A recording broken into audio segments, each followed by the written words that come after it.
Good morning, good afternoon, and good evening. This is the Chronicles of Apple from the apple of my eye, and I am back doing videos. Um, and I used to have a channel called Hudna, and Hudna means truce, and it is a truce that is used in Islamic term, which is not necessarily a truce, because it is just a strategic pause in order for them to do what they gotta do to get back at their enemy. So today I am going to continue on. I'm doing this video, one for Israel, two for the US, and three for the Philippines. So I was born and raised in the Philippines, but then I grew up as well in the United States since I was 15. And I got to travel to Israel 4 times, and I am here to testify the things that I had witnessed on all four visits that I've made. So I wanted to take this opportunity to bear witness unto Christ, for the sake of the people in Israel, and also for the sake of the children in the Arab constituents of Israel. And when I say Arab constituents, that is the Palestinian. So I've been educating myself as best I can, and I wanted to relay this particular information as succinctly and as graciously as I could.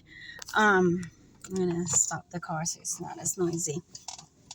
So I'm taking this time in between my work to kind of make this statement because it's very critical that people understand. So at this point, we have the Iranian leaders who are practically, who basically fell from the sky. They basically, crashed, landed in, somewhere between Azerbaijan and Iran. But this is very interesting because there is such a heated war, and Iran is at the back of Hezbollah, Hamas, and a few other terrorists, such as the Houthis of Yemen, and then there's Qatar. So um, Iran pours a lot of money on the military on the basis of a Quranic verse against infidels. So the infidels is the concept that anybody that is not like a moderate Muslim is an infidel. A person who's not in a very Muslim nation, they could also be infidels if they're not supportive of war, waging war for the sake of conversion to Islam.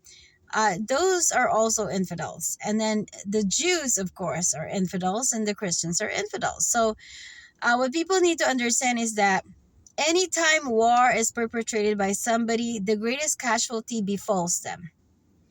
And you can look at the statistics of what took place in the First World War, where you have the Germans and the Ottoman and then essentially lost. Okay?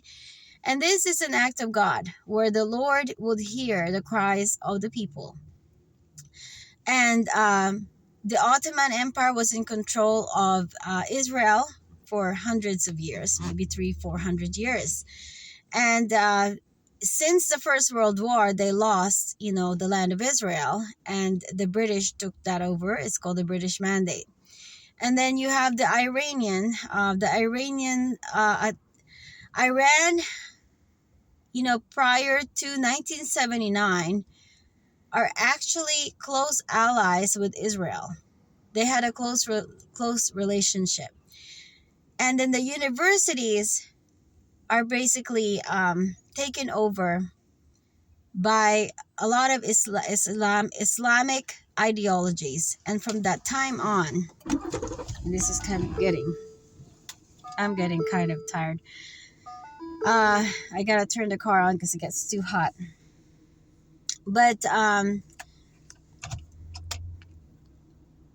so Iran was close to Israel.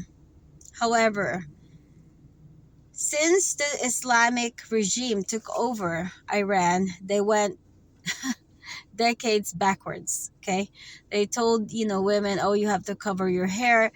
There's more honor killings. Women have to be so modest. Blah blah blah. We cannot allow Western ideologies to come in, and so on and so forth. And so basically, this colorful nation who had such royalty, from prior to 1979, they are so beautiful. It was just like Europe, and the next thing you know, they are all covered in black, and they all look like curtains, black curtains, okay? And that is what happened to Iran. And then Iran has suffered so much from these, what is it called, the morality police or whatever. And they're training all the women that you belong to your husband. You are a property, and blah, blah, blah. And but don't worry, your husband is going to take care of you. But don't worry, they can also kill you if they have suspicions. So be very, very loyal. If your daughter goes against, the father, or becomes rebellious, we could just kill them because for the sake to honor our family. So that's what happened to Iran. And guess what? This president and the prime minister, the president that has died, Raisi is his name or something like that. I never even heard of the name. I've heard of the other ones before. I know about the Ayatollah, but apparently the kind of like the prime minister is a bit of a puppet, but the prime minister and the foreign, affairs minister all crashed in this one helicopter, and a few other people. And with them passing away, of course, there's speculation that Israel had done away with assassinating this particular man. But then again, you could tell that the weather is really, really bad. There's just, it's quite obvious that when you have a fog like that, you can have a really bad accident. And it took them quite some time to locate the bodies because of the fog and the terrains and everything. And here you are. A lot of the people in Iran are celebrating.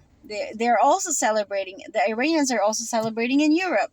I mean, this just tells you the heart of the regular Iranian was not in complete alliance with their government. And what I can sense there is that, in a sense, to me, it's an act of God. Largely because also, if you were to read Jeremiah 49:34 to 39, it talks about the southern part of Iran. Now, granted, the crash didn't happen at the southern part of Iran. It is quite telling that these are the last days, and the Lord wants to take back Iran.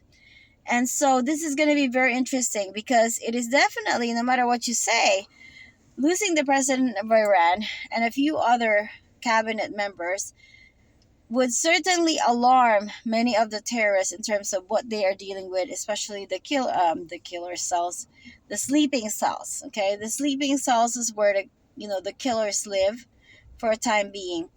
And what I can sense there is that it's going to demoralize so much of the people, the bread. It's going to demoralize a lot of people in Hamas and Hezbollah and the Houthis over this thing, because it's very obvious that the Lord is taking them down. So anyway, I'm very grateful, and we'll continually pray for the salvation of the Iranians, salvation of the Jews, and also the Arabs. And I am praying for the peace of God upon all the people. So anyway, I am somehow so sleepy, so thank you and God bless.